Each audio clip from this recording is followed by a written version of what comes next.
local church has huge potential to bring hope and transformation to children, families and communities. The Compassion Resource Carver can play an important role in making this a reality.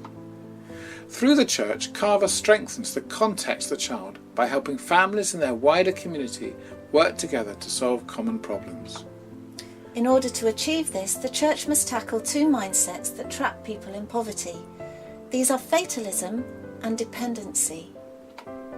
A fatalistic mindset is the result of people feeling that they have no choice, they have no options.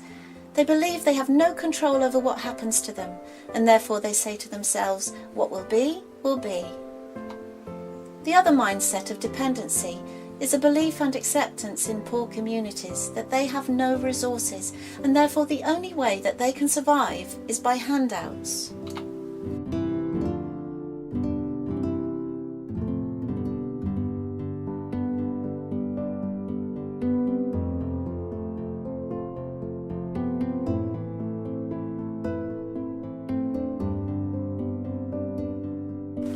So how do we change these mindsets? How do we help these people see that they are of value, that they have talents and gifts and resources to offer, and that they can do things for themselves and shape their own future?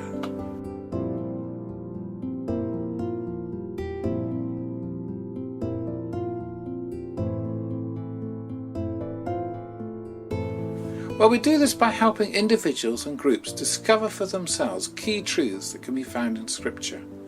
The process of discussing and reflecting on these passages deepens the understanding so that people become aware of God's love for them and that they have a role to play in building His kingdom.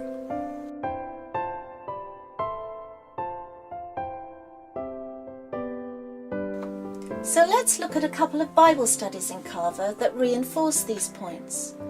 The story of blind Bartimaeus shows the unique role of the church in reaching out to the poor and marginalised.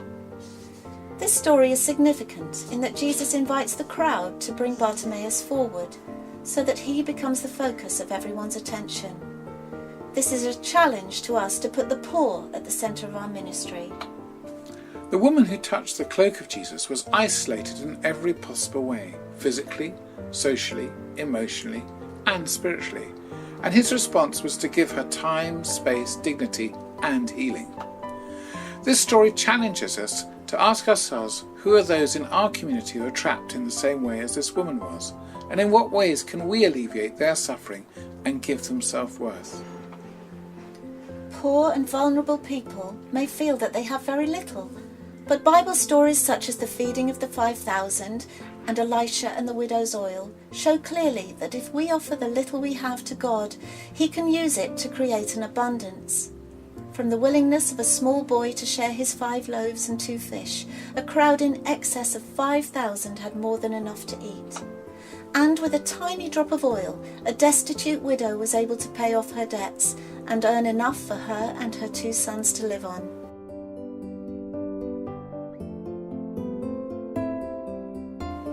These studies challenge us to think about what a miracle would look like for our church and our community. And what do we have to offer to God? Once the church, as individuals and as a body, have grasped their value before God and the fact that they have resources to offer, then they're encouraged to celebrate all the resources that exist within the church and that can be used to help those in need in the church and the community. These include human resources such as people's skills, gifts, experience, and physical resources such as buildings, land, and money.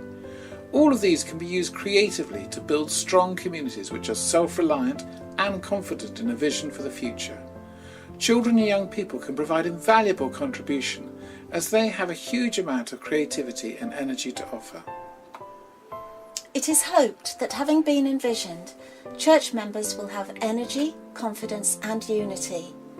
Energy to work together, confidence in the power of Scripture to transform mindsets, and unity over a common vision to be salt and light in their community. This is often expressed through the coming together of young and old on a small initiative within the church, which will help to increase confidence further and build skills which they will then be able to use when working with their community. The children and young people should always be part of this envisioning process, They too have gifts and talents, energy and passion that can be used to bless their communities.